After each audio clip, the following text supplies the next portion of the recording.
And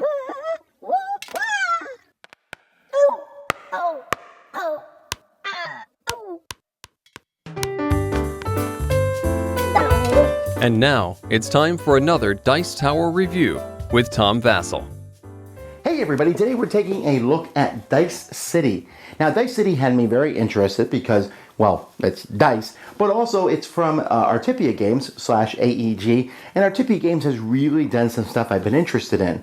The idea of Dice City, when I looked at it, you're rolling dice and putting them out on the board, I thought, ooh, that reminds me of Kingsburg, which is another game that I like very much, and I was hoping that this one would be similar to that. Also, when I watched people playing the game, each person had their whole board like this, and I don't know, there's just something about this grid, putting dice in a grid, that intrigues me. Well, let's see if it's any good.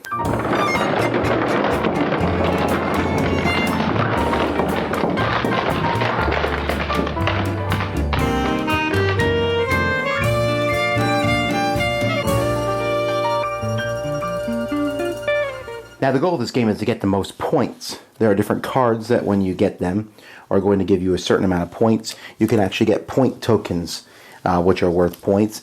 And if you build different buildings on the board, those are going to also be worth different points. You can see this one here is worth 1 point. Now there's 4 different buildings that you can always build. There's a deck of 8 buildings, that all different types of buildings are coming. When this deck goes out, the game will end. There's 3 ships. When 2 of these ship piles are out, the game will also end. And there's 3 piles of bandits. And when those are all gone, the game will end. So how do you go about playing the game? Well, at the beginning of the game, you're going to roll 5 dice, like this. And then you'll notice the top column here is white. So I rolled a 5 in white, so it goes there. I rolled a 5 in yellow, it goes there. A 6 in red goes here. A 3 in blue goes here. And a 4 in black goes here. Now, when it's my turn, I'm going to be looking at this board. And I can take these dice off in any order I want and do actions with them. Now the easiest action is to take the die off and simply do the building underneath it. So this one here says get a stone. So I take a stone resource. Pretty simple. I can take another stone resource here from this one. You can also take a die off to move another die 1 space to an adjacent one. So I might want to move this one over here, and that gives me a point. So I'll take a point here.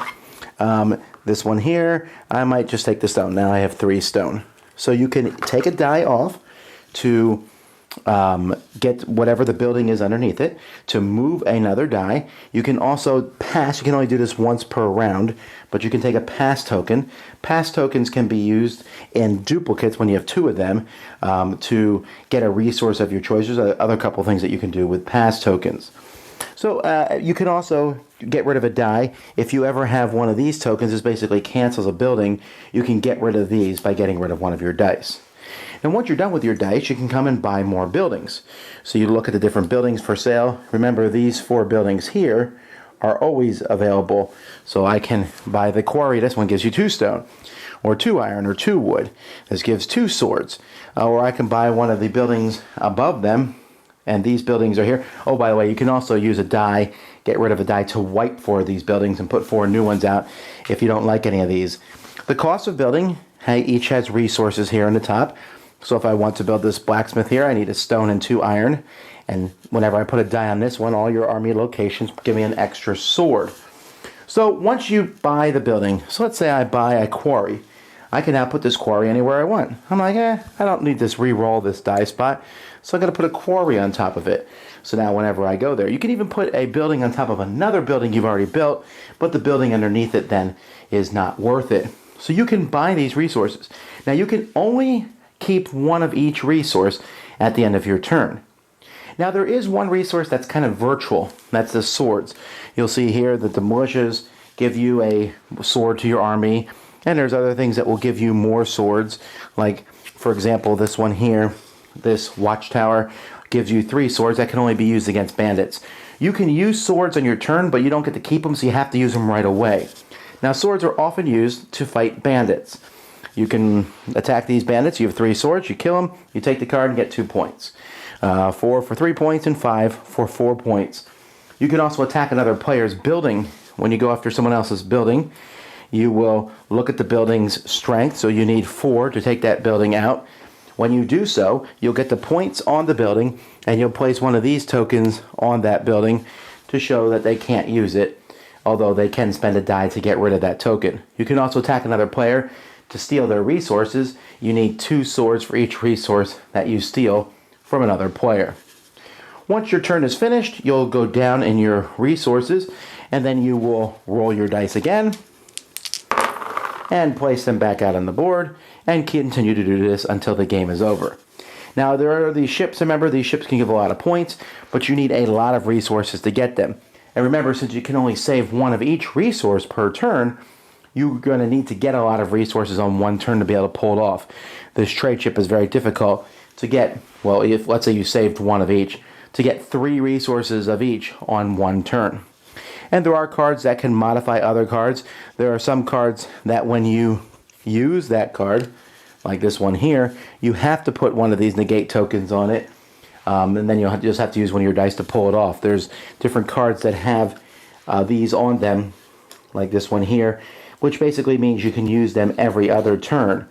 And so, like maybe for this one here, which is a really great one, use the ability of any location on this row. That's great. I just have to put one of those markers on it. So there's all sorts of different unique, interesting buildings.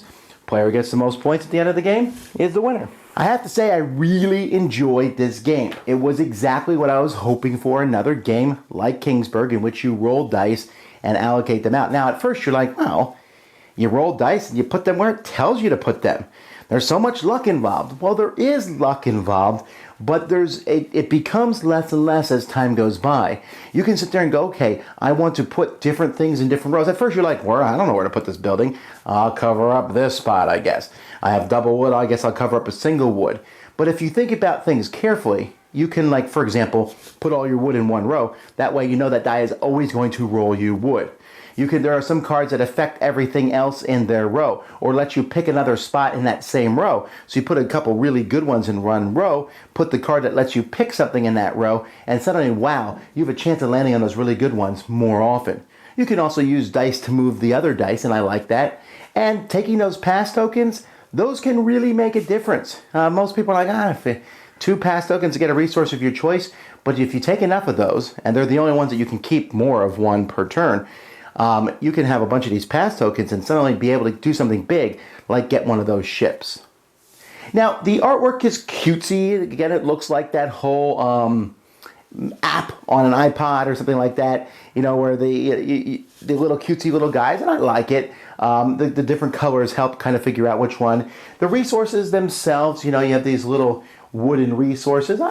They're fine and they're easy enough to grab. And the dice are decent quality. The rules are written really well, and I like how, I was really impressed with just how simple and clear the rules were written. Where the game might run into a hang-up is with the swords. Now, attacking the bandits is no problem. It essentially makes the swords another resource, just one that you only have on your turn and you can't drag it from turn to turn. But what about going after other players? Now, you don't actually hurt other players that much. Sure, you can cancel a building, but they can get rid of a die to get rid of that. You're basically getting victory points. Now, stealing a resource from an opponent, that's more of a pain. Especially since they can only keep 1 of each. And if you have 4 swords, you're like, I'll take 2 of those 3 resources you've been saving.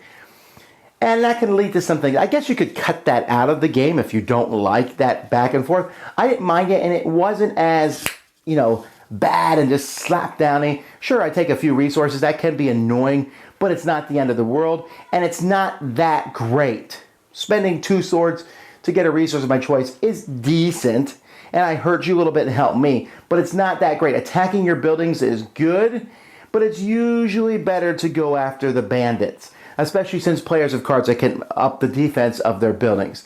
But it's still there, and so you need to realize that there's ways to attack each other in this game, and so the game isn't necessarily a solitaire game. That being said, a player can take a decent amount of time on their turn.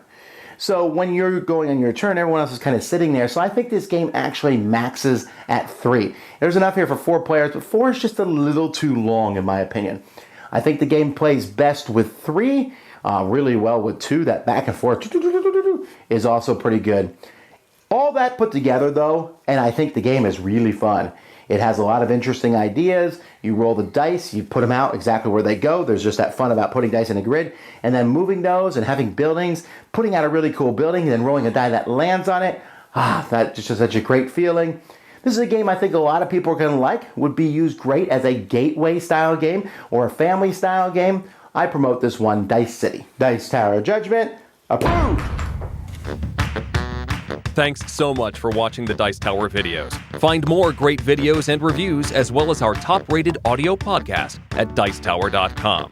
You can also find other great shows at Dicetowernetwork.com. I'm Eric Summerer, and you've been watching The Dice Tower.